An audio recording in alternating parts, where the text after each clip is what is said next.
ça va ma chérie, c'est bon? Meilleur petit déj dans les paddocks. Bah oui. Bon allez, premier jour de course officielle de la Séquick, en tout cas le vrai lancement. Donc là on est déjà plus dans l'ambiance, tout le monde fait la mécanique. Il y a beaucoup de personnes qui se sont rapprochées aussi, histoire d'être plus près.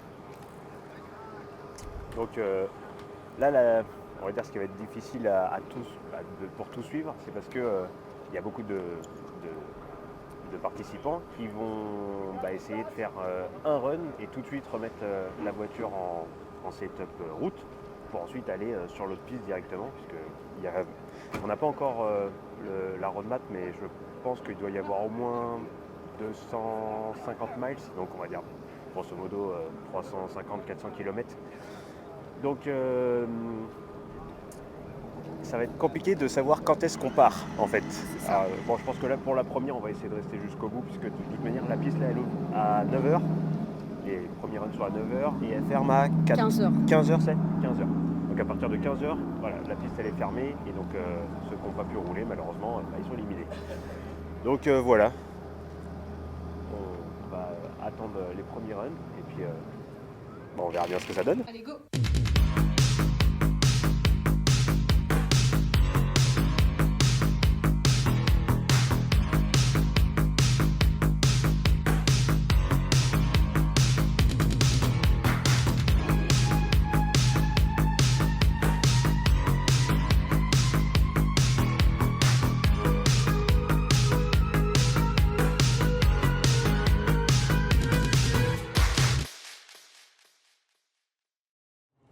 Alors, chose quand même importante à noter, il y a quand même pas mal de stands qui sont là présents sur l'événement. Et alors autant il y a des stands de présentation, même qui vendent un peu de pièces évidemment, mais typiquement il y a BP Racing pour tout ce qui est essence qui est là directement avec un prix. Et vous pouvez en tant que participant venir chercher n'importe quelle essence. Alors il y a beaucoup de méthanol de ce que j'ai pu voir à l'arrière, un peu d'essence de course genre C16 etc. Il y a aussi Mickey Thompson qui est là-bas, je ne sais pas si on le voit comme il faut, avec un camion complet rempli de pneus, donc il va même y avoir des pilotes qui roulent, alors essentiellement en radial, qui vont rouler toute la semaine sans changer les pneus, puisqu'en fait comme ils savent qu'il y a il y a le stand Mickey Thompson directement présent sur place, ils vont aller peut-être mercredi faire remplacer leurs pneus, et voilà, même s'ils sont usés au bout de la moitié de la semaine, c'est pas trop un problème. Il y a aussi Summit qui est ici, et typiquement hier on a été faire une petite commande, à savoir que si vous commandez, alors je crois que c'est avant 14h ou 15h, il y a des navettes qui sont mis en place, et donc le lendemain matin vous avez les pièces, si jamais ils ne les ont pas dans le camion.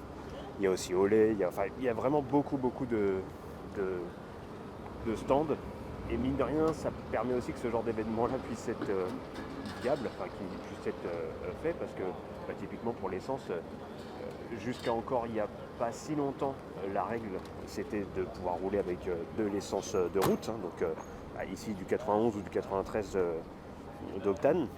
Il y avait le 85 aussi, mais c'est vrai que ça bridait un peu en performance, donc maintenant quasiment toutes les voitures elles sont équipées d'une double alimentation en essence, donc ils ont un faisceau, un circuit d'essence juste pour la route, et un autre pour tout ce qui est essence de course.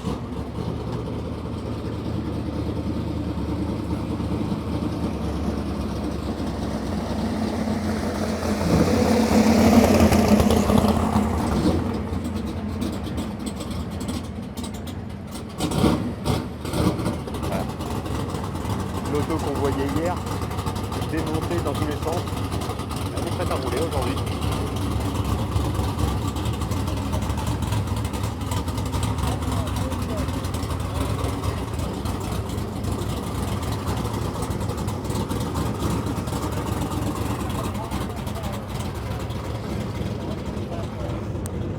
Un champ d'huile. Autre point important, c'est plus vraiment par rapport au règlement. Il y a un gros règlement, mais ça au moins c'est un peu important à savoir, c'est que donc là évidemment tous les participants vont devoir faire au moins un run et ensuite valider leur ticket à la tour de contrôle pour pouvoir avoir le roadmap et pouvoir aller et suivre la route jusqu'au prochain circuit. Et il y a aussi un autre point qui nous est pas mal intéressant, c'est que pour valider un temps, il faut que le reaction time, donc le moment pendant lequel la voiture se présente sur l'arbre de Noël, donc entre le moment où la voiture est stagée et le moment où elle part, il faut que ce temps-là, ce reaction time, il soit de moins de 1 seconde. Si jamais il est plus haut qu'une seconde, là c'est bon, les organisateurs en fait ils rajoutent autant votre temps d'action. Ce qui fait que si jamais vous faites, je sais pas, 1 seconde 2 et que vous avez fait 10 secondes, en fait le temps valide c'est 11 secondes 2. Et donc comme ça pour avoir une moyenne qui tombe, c'est vraiment pas bon. Donc voilà, donc là, si jamais il y a des autos qui font des bons temps mais qui malheureusement restent plus d'1 seconde positionnés à l'arbre de Noël, et ben on les verra certainement rerouler, repasser, puisque ça plombe trop les moyennes, ils ne peuvent pas se permettre de faire ça.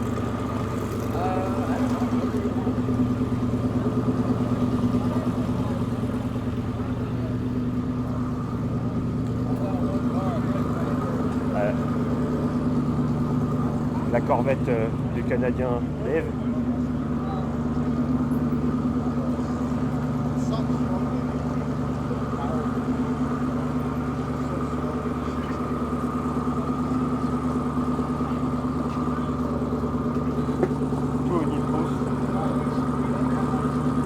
Beaucoup de nitrousse.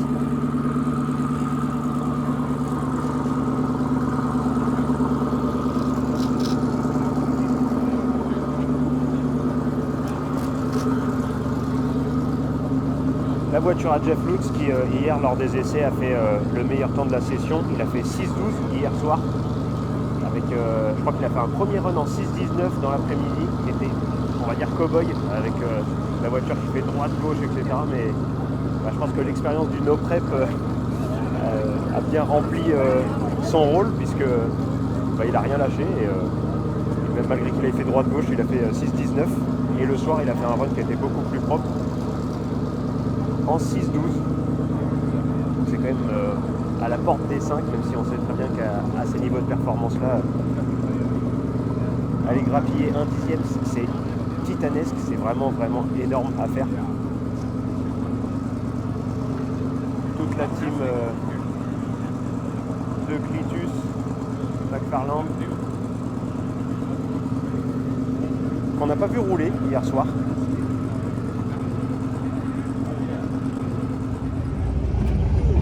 Ça se prépare gentiment. Je pense que on va aussi nous aller dans les gradins, histoire de pouvoir voir.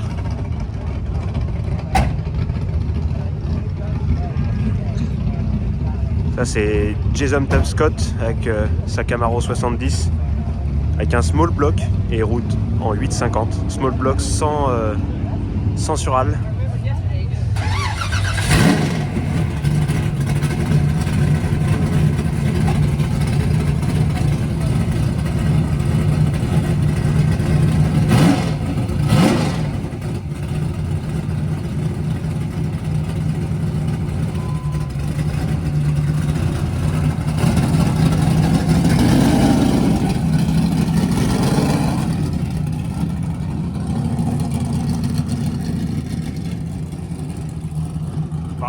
Vous n'avez pas l'odeur, mais je peux vous assurer que c'est pas de l'essence de route. Ça doit être du Q16 ou C16, je sais pas, mais ça sent le bonbon. Tasty. Et premier run de la circuit officielle. On commence avec ce rod.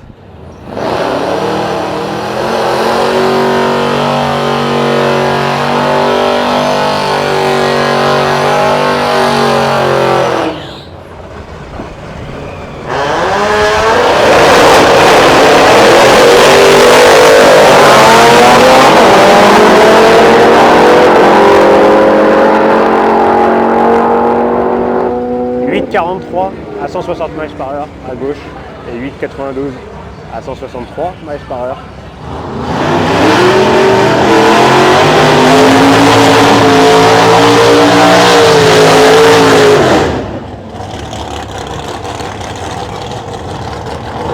James McIntyre avec sa Camaro full Atmo.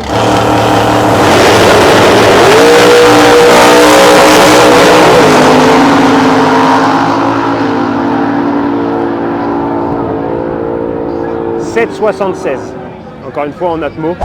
Jason Tapscott avec sa Camaro. Encore une fois, small block, Atmo, pas de sural, pas de nitrous, rien. Normalement, il est dans le milieu des 8.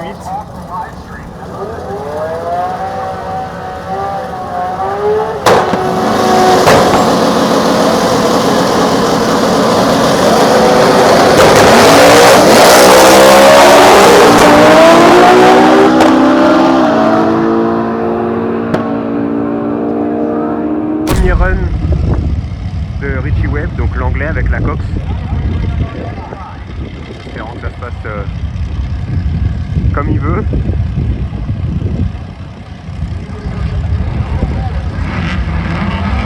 Il roulera contre un rod avec un gros compresseur.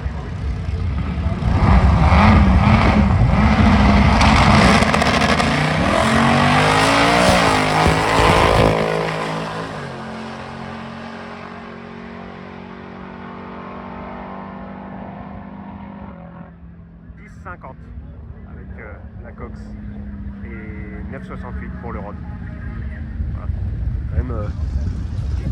C'est quand même pas mal pour une Cox qui va rouler sur la route surtout. Arrête de me dire. Non mais si, c'est vraiment vachement bien. Bon, on lui souhaite de finir parce que Oui c'est ça, c'est que l'année dernière on l'a vu, bon, il a eu des misères et il n'avait pas terminé. Bah ouais, je pense, hein, bon, j'ai pas beaucoup de connaissances au niveau de tout ce qui est Cox, et je pense que les runs c'est finalement pas trop un problème. La route peut être plus compliquée à mon avis pour des autos de ce genre de performance là en tout cas. On verra bien. Bon, il en faut pour tout le monde, hein, donc un diesel. Mais bon, pour l'avoir un peu suivi, normalement il est très performant. Il va mettre très longtemps à charger, parce que le turbo est monstrueux. Je sais d'ailleurs pas si c'est pas un turbo qui travaille.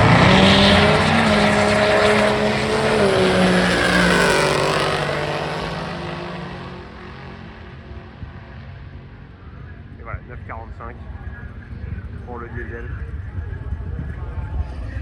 Bon. Ah, et apparemment il a mis du gazole sur la piste.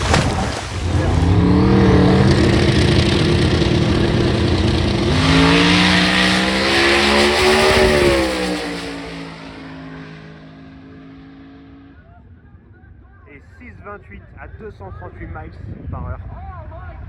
Ah, je pense que là... Oh, là c'est impressionnant, il touche pas les roues. Ouais. Il est en wheeling à la moitié du run.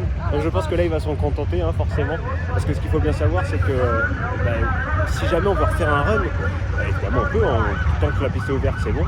Mais il y a quand même un problème, c'est que il faut que tous les participants soient passés. Donc sachant qu'il y en a 350.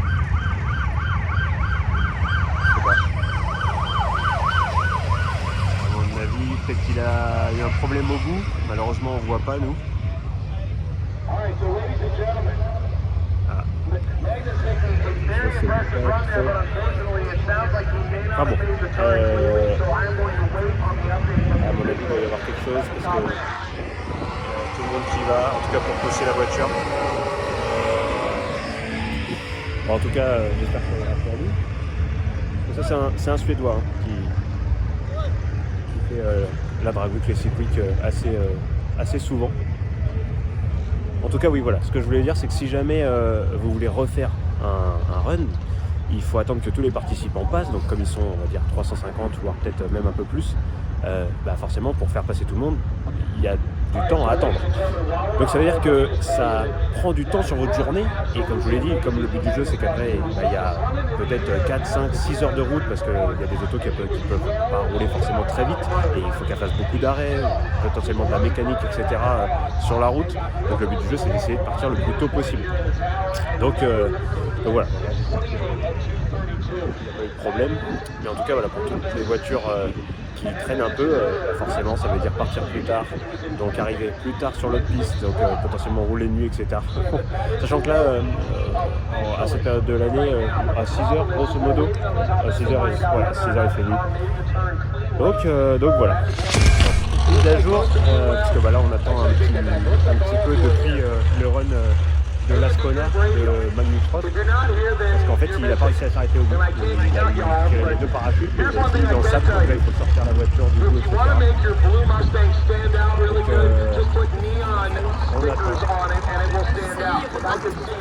Ah ouais. J'espère qu'il va pouvoir continuer, réparer s'il y a eu des démarches, parce que sinon arriver dans le sable. Le pire sur ce genre de truc là, bon, les carters, les machins, mais ça à peu près, c'est souvent les turbos, parce que il me semble que sur cette auto là, les turbos sont montés vraiment tout bas, juste derrière les roues avant, et forcément quand on va dans le sable, il y a tous les turbos, ils mangent tout le sable. Donc bon, on verra bien, on ira voir dans les paddocks tout à l'heure. Ouais.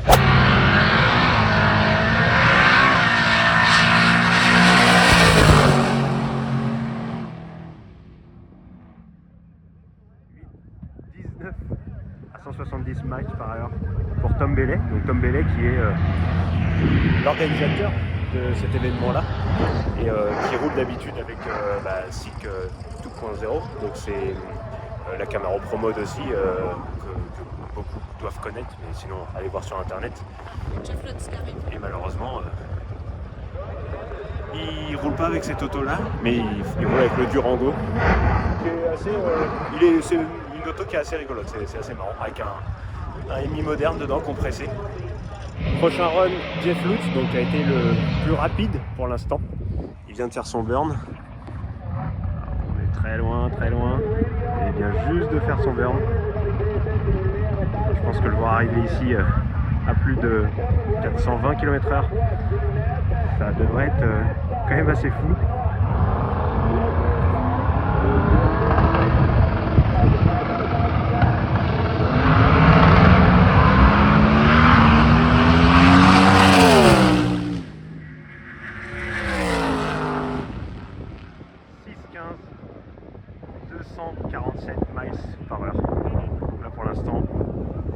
Plus rapide, donc je pense qu'il va s'en contenter, à moins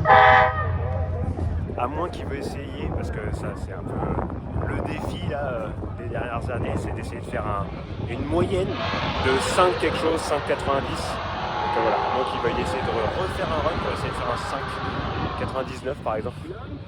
On verra bien.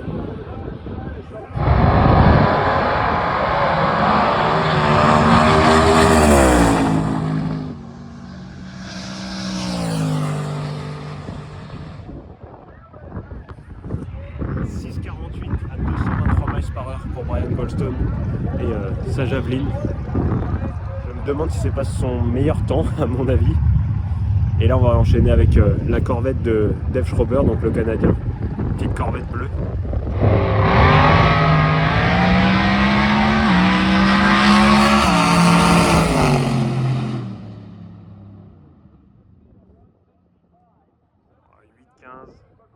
Ça n'a pas dû aller comme il voulait.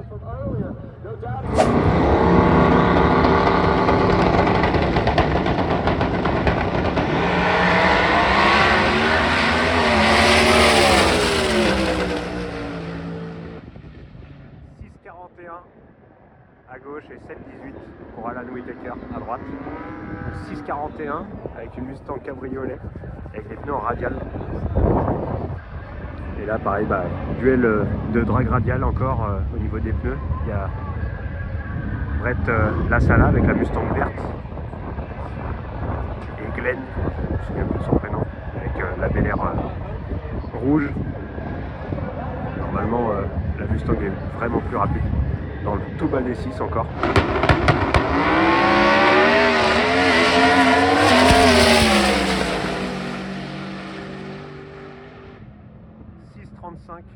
Mustang 727 pour la Bel Air avec Litus McFarland avec son El Camino. On n'a pas du tout vu rouler, donc on va voir ce que ça va donner. Alors, encore une fois, normalement c'est une auto qui est dans le milieu des 6, bas des 6.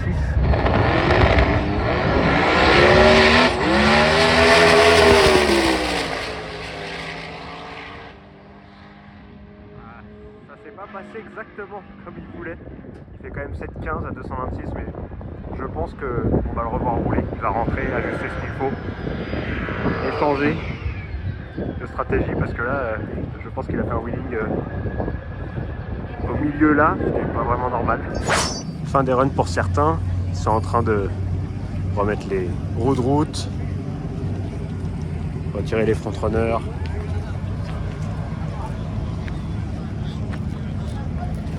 Donc ils vont s'apprêter à partir. D'autres ont déjà attelé la remorque.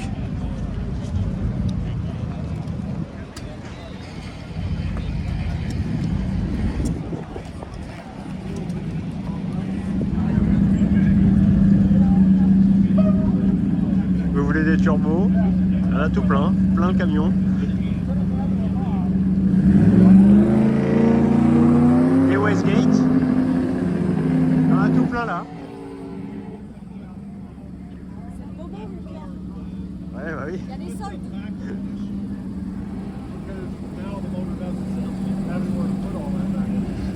Ah, je pense qu'on va voir les premières voitures partir sur la route. Donc on va être un peu attentif histoire de réussir à filmer ça. Et typiquement, on va aller voir Jeff Lutz qui, je pense, met la voiture en trim route. Et je crois qu'il y a énormément de boulot. «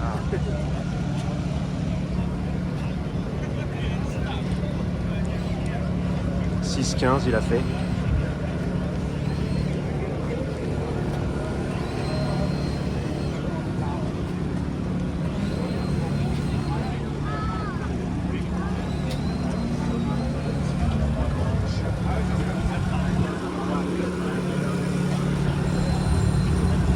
Le radiateur démonté pour les runs. Ouais, il passe en mode route. Il va mettre, ils ont carrément des groupes comme ça où il y a le radiateur, etc. Et tout avec des raccords rapides. Là il enlève la pompe à essence mécanique, parce que comme il roule au méthanol, il y a besoin d'un gros débit. Donc ils ont des grosses pompes mécaniques qui se prennent en bout de l'arbre à cam. Mais pour rouler sur route, ils ne peuvent pas, les pompes elles crameraient direct. Donc je pense qu'après ils doivent installer tout un setup pour rouler sur route. Donc là je pense qu'il y a au moins une bonne heure et demie de taf. Donc ça c'est le début des lanes pour aller faire des runs. Et donc vous voyez ce que je vous disais avant, c'est que si jamais vous voulez refaire un run parce que vous avez loupé ou quoi, il y a énormément d'attentes, puisqu'encore une fois 350 voitures, voire un peu plus. Là vous voyez, c'est rempli comme ça jusqu'au bout. Et donc forcément, dès que vous prenez la décision de refaire un run, alors que je en avais déjà fait un,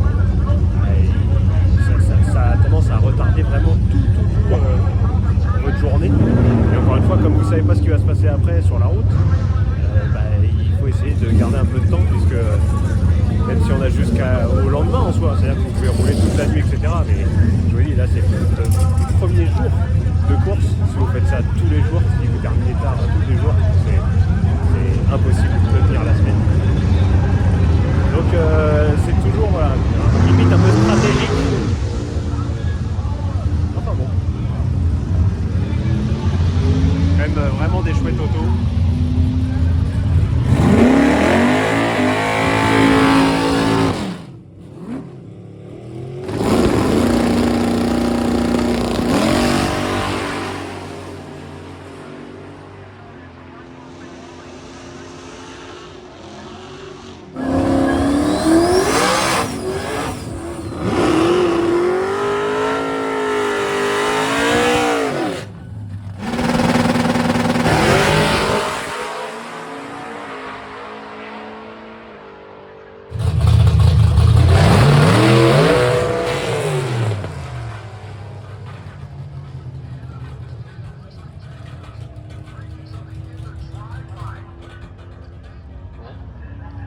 pense qu'il a cassé le pont ou l'arbre de transmission. Et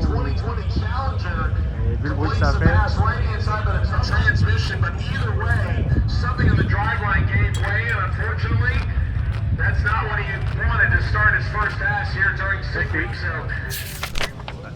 Une auto qui est prête à partir, tout attelé, rangé. Quelque chose de marrant à remarquer, c'est que beaucoup de racers roulent avec des pneus de 4x4. Parce que comme ça permet d'avoir des pneus vachement hauts. Et du coup, ils gagnent un peu en démultiplication, ce qui évite de faire gueuler trop les moteurs quand ils roulent sur route, en tout cas qu'ils puissent rouler à des régimes un peu moins élevés. Parce que je pense que cette auto-là, par exemple, vu le rapport de pont, vu que c'est un tout petit moteur, c'est un 388 CI avec un gros turbo. Je pense que le rapport de pont à l'arrière est relativement court. Et je pense que s'il roule avec des diamètres inférieurs, ça doit être inroulable. On aura l'occasion d'avoir plusieurs fois puisque il y a, je pense que c'est jeudi peut-être, il y a un checkpoint. On vous expliquera après ce que c'est un checkpoint, mais enfin checkpoint sur cet événement. Il y a un checkpoint qui est dans le garage du propriétaire de cette voiture. Bon, apparemment après son run où elle a fini dans le bac à sable, il n'y a pas eu trop de bobos. Tant mieux. En fait, les turbos sont relativement hauts finalement, donc ça a dû...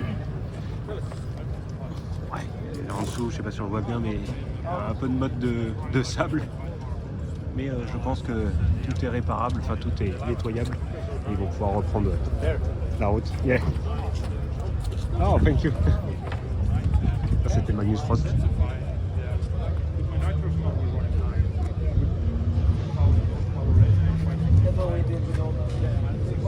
Ah, ça fait quand même une sacrée usine à gaz. Alors, je pense qu'il a démonté le siège passager parce que je pense qu'il a un copilote.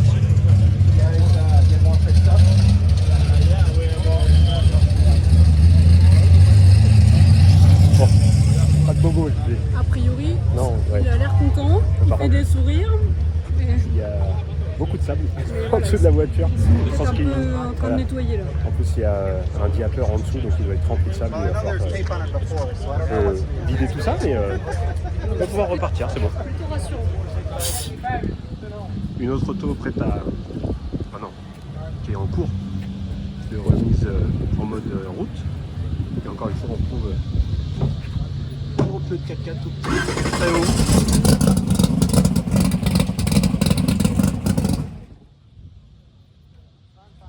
On a eu l'occasion de suivre cette auto déjà à Dragwick. C'est quand même trop cool de pouvoir suivre ça qui roule sur la route. Voilà, là ça c'est une cox très utile. Hop, voilà. Une cox qui est à sa place quoi. Non mais c'est pas possible, on va se faire des ennemis là. Non, je rigole, en plus j'ai beaucoup d'amis qui ont des cox.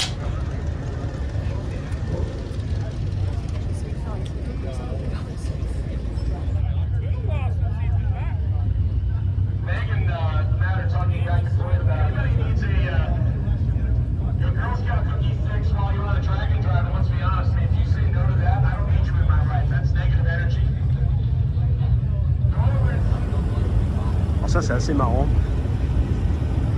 Bon, c'est un van comme ça, je sais pas quelle marque. Mais en réalité, bon, il y en a peut-être qui l'ont déjà vu sur YouTube, hein, parce que c'est aussi un gros youtubeur, Boosted Boys, pour ceux qui savent. Et en fait, c'est une plateforme de Tesla.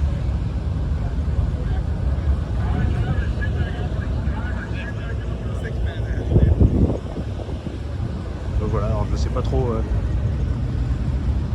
comment il va faire pour recharger, etc. Alors j'imagine sur les circuits, ou alors, à mon avis c'est comme ça, c'est qu'il doit avoir pris un gros groupe électrogène.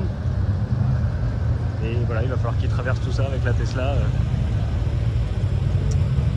Et surtout, sur place, je sais pas, c'est plein de questions dont j'ai pas forcément les réponses, en tout cas sur ce genre de choses-là. Qu'on aime ou qu'on n'aime pas, c'est quand même marrant de tenter des trucs comme ça.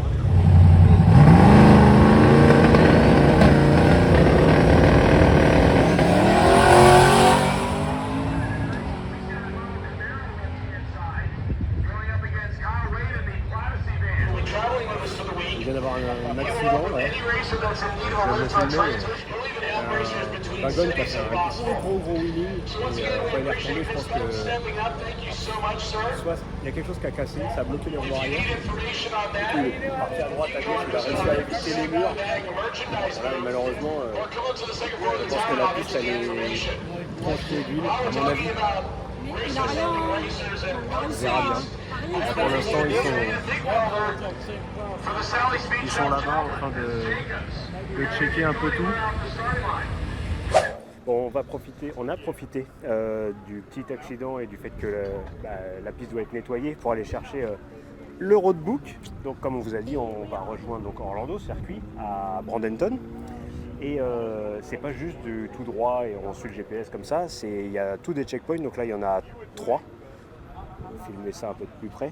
Voilà, ça, cette tronche-là avec toutes les étapes. Et sur chaque checkpoint, il va falloir faire des photos qui prouvent qu'on est bien passé par ces endroits-là. Donc voilà, et en fait ça permet aussi, mine de rien, quand on est spectateur comme ça, de pouvoir laisser passer les voitures devant. Et nous, on va pouvoir les rattraper, ce qui fait qu'on va peut-être pas suivre tout le convoi parce que c'est impossible, il y a trop de voitures. En tout cas, on va pouvoir voir plusieurs voitures sur la route. Donc voilà, pour l'instant, on reste là, mais en tout cas, on a le papier et on sait à peu près par où on doit aller. Et surtout, on voit qu'il y aura 228 miles à faire. Donc... Là, le premier jour, 228 miles. Voilà.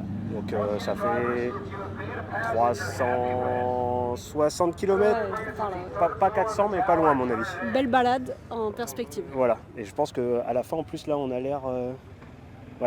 Le dernier checkpoint, donc juste avant d'arriver, en fait il y a une partie le soir entre guillemets, donc ce soir c'est à Freedom Factory, donc c'est le circuit que Clitus a, pour ceux qui savent un petit peu. Encore une fois, si vous tapez sur Google ou sur YouTube Clitus McFarland, vous allez trouver. Et donc il y a apparemment toute une soirée prévue là-bas. Ça devrait être bien cool. Début de route pour Brett Lasala avec sa Mustang, alors qu'il a signé un 6-3.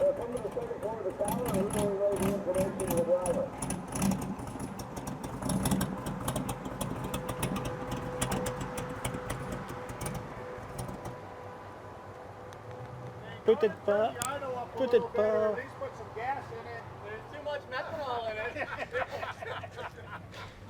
Bon, peut-être pas début de route finalement. Ah, ça commence pas forcément bien.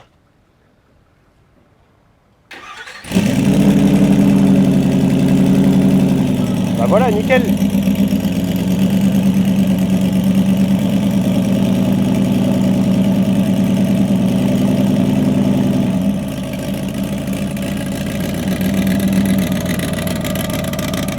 On essaiera de rattraper sur la route après.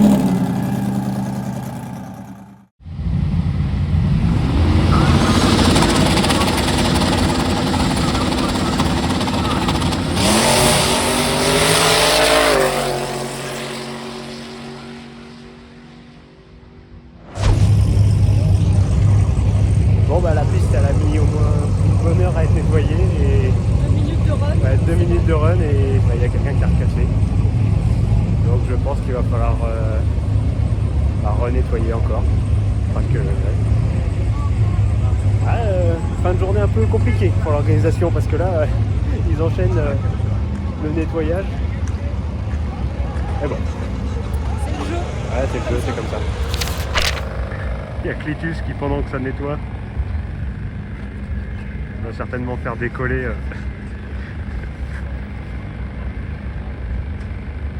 un modèle réduit.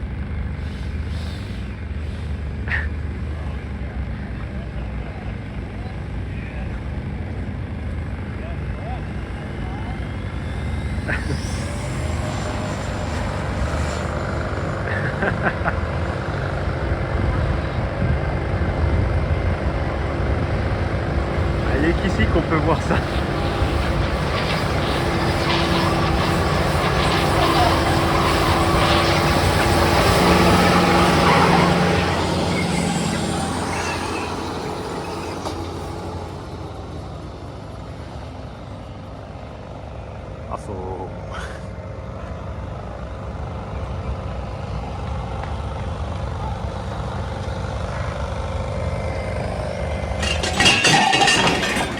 bah il vient de se cracher avec l'avion. Oh putain. Il s'est craché à côté de la piste? Entre la piste et les barrières. Bon, ça va. Heureusement qu'il a pas fait de mal à quelqu'un. Hein. Ça a fait un piqué quand même. Bah ouais, ouais. On le verra dans sa prochaine vidéo, tout c'est trop loin, il veut même pas aller le chercher. Ah ouais, d'accord. Bon, il est mort l'avion. Ah oui, là, il va voler moins bien.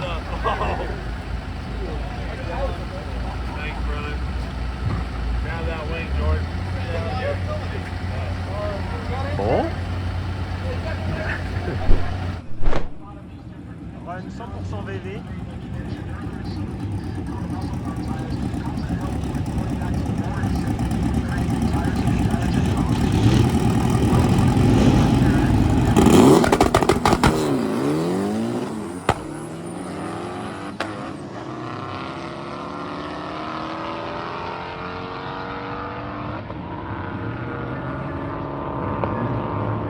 À gauche, 11,48 à droite.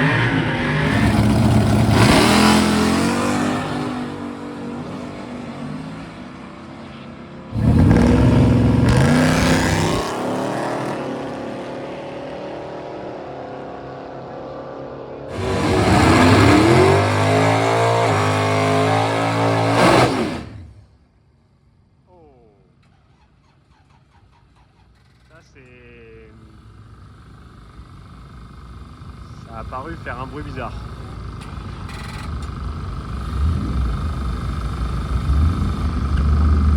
Ouais, à mon avis là.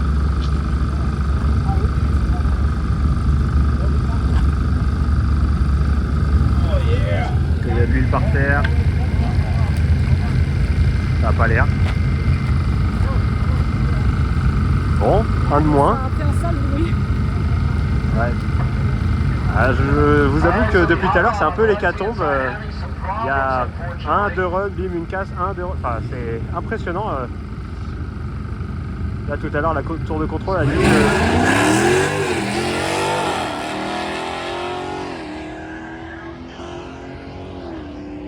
La tour de contrôle a dit que il y avait des pilotes qui n'avaient encore pas roulé et il est presque 15h30. Alors que normalement la piste devait fermer à 15h. Mais là en fait il y a tellement de casses qu'il y a des voitures qui n'ont pas encore roulé. Donc il laisse la piste ouverte plus longtemps. Au moins que tout le monde puisse rouler une fois. Ouais, c'est pas évident.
Donc Cletus il vient de faire un run en 6,73, terminant à 220 miles il me semble.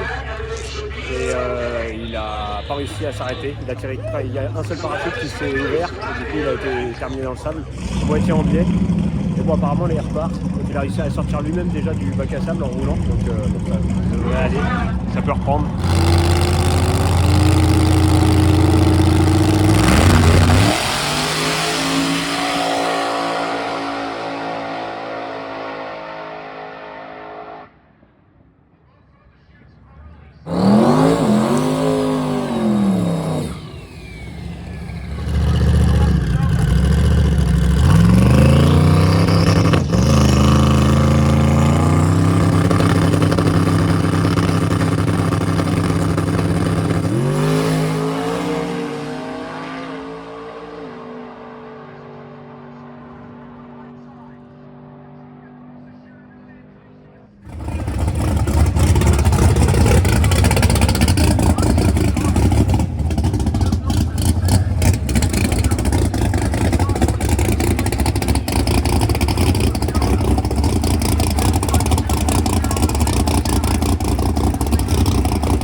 Là c'était chaud. 7-14, mais on est finissant de travers.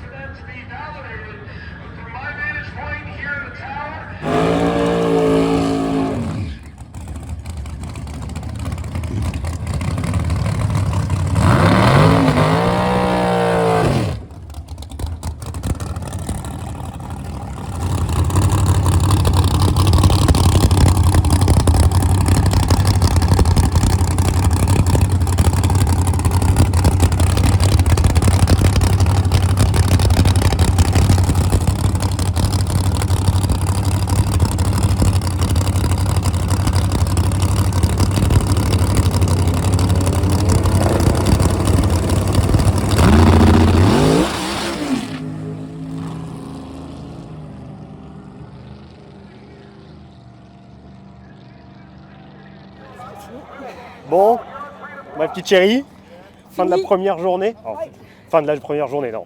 Fin de l'étape des runs, on va dire. Normalement, ça devait finir à 15h. Il y a eu un nombre incalculable de casses, de pannes, etc. Et la piste, elle était obligée d'être nettoyée, repréparée tellement de fois qu'ils ont laissé plus de temps puisque tout le monde ne pouvait pas passer. Ce qui fait que là, il doit être, je pense, 18 heures. Ouais. 6h30, ouais. Et donc là, on a 228 miles à faire avec 3 checkpoints à faire, etc. Donc nous, on va partir tout de suite et on va s'arrêter à chaque checkpoint histoire de voir certainement des autos. On va essayer de rattraper des autos. Ouais. On va aller rouler le long de l'océan. Et ouais, voilà. Donc là, je sais pas, j'ai pas trop regardé en termes de durée de trajet, mais je pense qu'il doit bien y avoir 4 ou 5 heures de route, plus les checkpoints, plus s'arrêter, plus peut-être s'arrêter pour voir des équipes, potentiellement réparer sur la route, etc. Bon, voilà, à mon avis, on n'est pas rentré. Mais c'est ça la cyclique, hein. C'est justement tout l'intérêt du truc. Si c'est fatigant pour nous, alors imaginez pour les autres. Oui, non, mais... Nous, c'est la partie facile. Voilà, nous, on se balade dans une voiture avec la clim, le chauffage, les machins. La moitié des racers ici, ils ont rien du tout. Donc, non, ouais, hâte de voir. Là, de toute façon, vous voyez, c'est tout en mode mécanique, ça remonte vite, ça s'affaire à essayer de remettre roulant, ce qui n'est peut-être plus forcément. J'ai vu là-bas on a entendu plutôt tout ce qui est Clitus avec son El Camino. Je crois qu'ils ont des petits problèmes de boîte de vitesse et ils sont en train de changer la boîte de vitesse. Ici, ici c'est plus ou moins prêt, il me semble. Mais ouais, je crois que là, ça a installé les lumières, etc. À mon avis, c'est en mode, ça change les boîtes. Ouais. Donc, nous on regagne notre voiture et puis on vous filme ce qu'on peut voir sur la route et quand c'est filmable parce que forcément, normalement il aurait dû faire jour, mais là ça va être un peu plus compliqué. Ouais. Autre chose à rajouter, ma chérie ? C'est parti. C'est parti ? Ok, ça va. Bon, on vient de prendre la route et on va déjà faire, une trentaine de miles pour aller au premier checkpoint. Et donc c'est très proche de Cap Canaveral. Donc pour ceux qui ne savent pas, il y a un centre de lancement de fusées. Et donc là où il y a SpaceX et la NASA.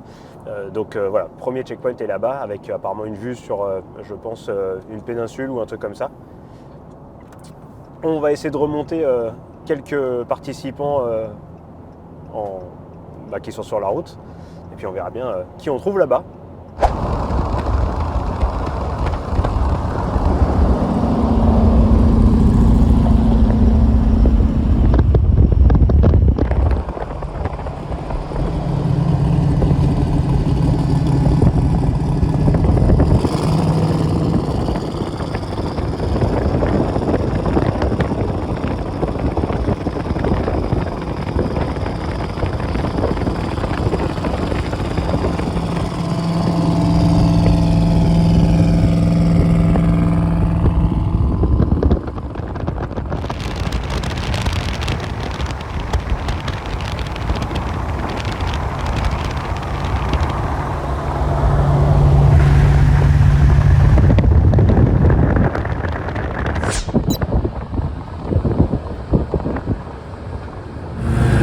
checkpoint.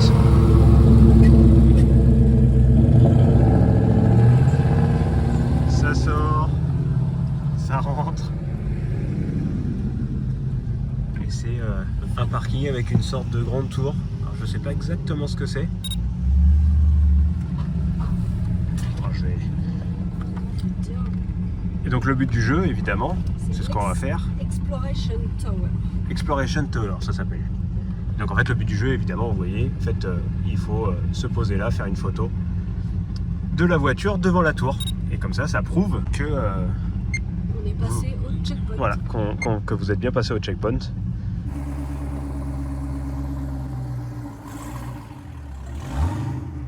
Il y a un parking un peu plus loin avec quelques participants qui viennent d'arriver ou d'autres qui s'en vont. De toute façon, on va pas rester trop longtemps parce que je crois qu'après on a le checkpoint d'après. Ça doit être un truc comme 138 miles ou quelque chose comme ça. Et bon voilà. Eux ont validé ce checkpoint.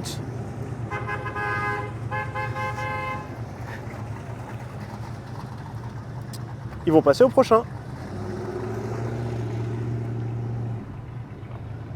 Alors certains en profitent pour faire un peu de mécanique, même s'il n'y a pas longtemps, on a déjà vu des participants qui étaient sur le bord de la route avec les criques sorties, etc. Bon, on n'a pas pu s'arrêter parce que c'était un peu dangereux, c'était vraiment sur le bord de la route. Et voilà, ça inspecte, ça regarde.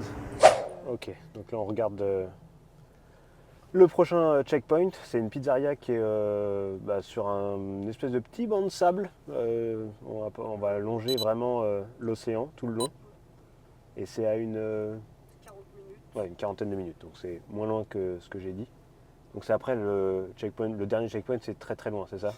Ouais, On fait ça jusqu'à Bradenton. Bradenton après. Ouais, ok. Et ben c'est parti.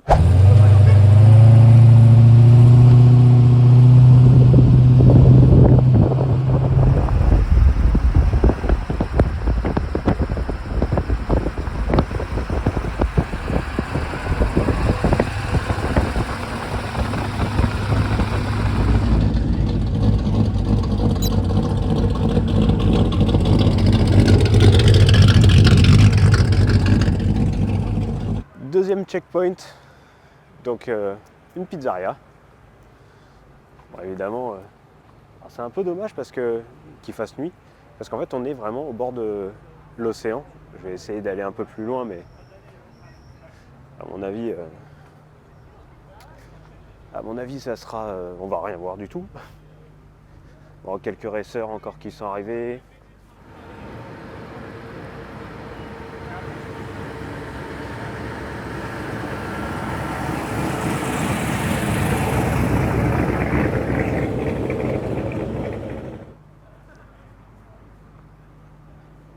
J'entends l'océan, mais je ne vois rien du tout. C'est par là.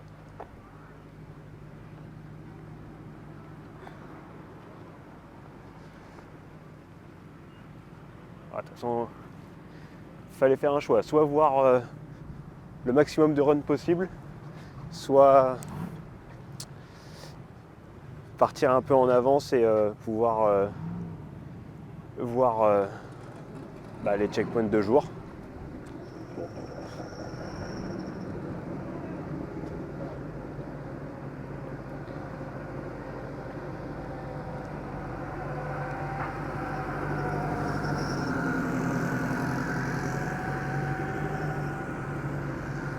Bon, je pense que nous on va s'arrêter manger une pizza parce qu'on a faim avec Émilie. Et puis après, normalement dernier checkpoint, Bradenton à Freedom Factory. Donc encore une fois pour ceux qui connaissent peut-être un petit peu, c'est le circuit de Cletus McFarland, donc celui qui a le El Camino gris, qui était en train de changer sa boîte de vitesse. Donc à mon avis il ne sera pas là-bas du tout.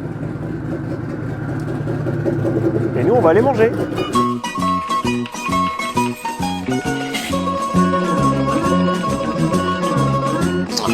Bellissimo.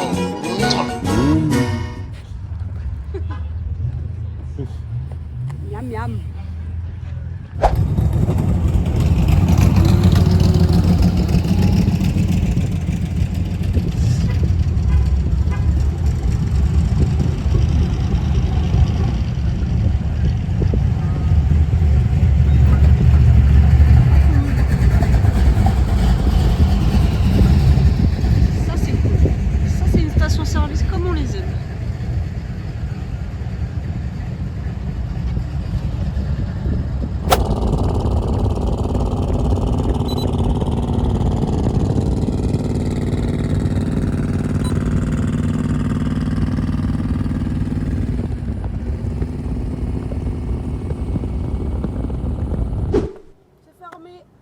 oui, c'est fermé.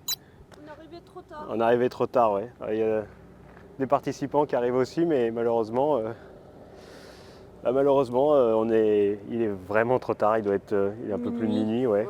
Bon, tant pis. Et ouais, du coup, on pourra pas faire de tour de Freedom Factory parce que peut-être demain matin, on verra bien.